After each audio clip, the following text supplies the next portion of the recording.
Hello everyone on the panel. Thank you for having me. In the brief moments that I will be addressing you, I'm going to be covering the 6th grade SEL strategy that we've been implementing, the successes, improvements that as educators we can make, as well as give final thoughts on where we stand, where we'll be going, and how it all ties in with CASEL core competencies, what we're striving for to implement in our students. So the 6th grade evidence-based practice that we have been implementing as 6th grade teachers, both in general education and special education, as you all know, it has been social groups. Now, how has this impacted our 6th grade students? Well, as many of you just mentioned previously, that behavior issues have declined. Referrals have gone down significantly. The students in the class that have been acting out don't tend to do that as much. They self-regulate. We can actually see it in the classroom. And many of us have had 6th grade students come up to us and tell us that it overall just feels different to them with this SEL practice, with social groups that we've been using. So it's really awesome to hear. So here at National Elementary, this is the practice that we've been implementing.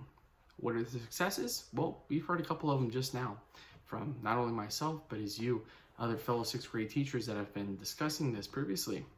Now, one of the biggest aspects of social grouping for our 6th grade students, no doubt, is we set time aside where we have our class sit together in groups and we have them just talk about their feelings, their emotions, their thoughts, and why it's so important that they're not the only student going through this. There's several other students that feel the same way just as you, and that's led to a lot of new friendships between our students. So many great positive things have come from this. Now, what's one area that we can improve on? Well, one thing that I noticed is the groups have been sitting together in the same locations. It seems like a small thing, but let's try and mix it up. Let's have our students sit in different areas. Don't assign them, but just lean them towards not sitting next to that same student to see if there can be new bonds forged between our students, between female to female, male to female. We just want to keep it engaging, interactive, and unique and different each time. So let's try and mix up our students, and then we'll touch base again at our next meeting and see what positives have come out of that and what we can improve on moving forward. So one quote that I would like to address, it states this. It says, "I believe that education is all about being excited about something. Seeing passion and enthusiasm helps push an educational message." Now that was by Steve Irwin, and no doubt many of us, we know who Steve Irwin was, what he stood for, and his mission. He was a great teacher at incorporating knowledge with animals and how as humans we can help animals. He was so passionate about what he did, and that's truly a true statement. Now, with everything that we're doing, what's the main goal and objective that we're pushing for within our students? Well, that is to have them develop core competency areas of social and emotional learning.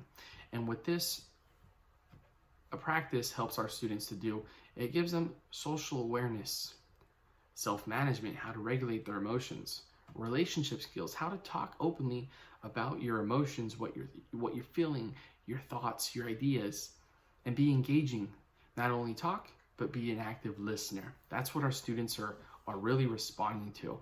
And responsible decision making, because our students, when they hear these delicate moments from other students, they're not laughing and giggling. They're actively listening and striving to understand how their fellow peer feels. So teachers, educators, administrators, thank you so much. These are just some of the points that I wanted to touch on. No doubt these are very important, and let's keep up the good work.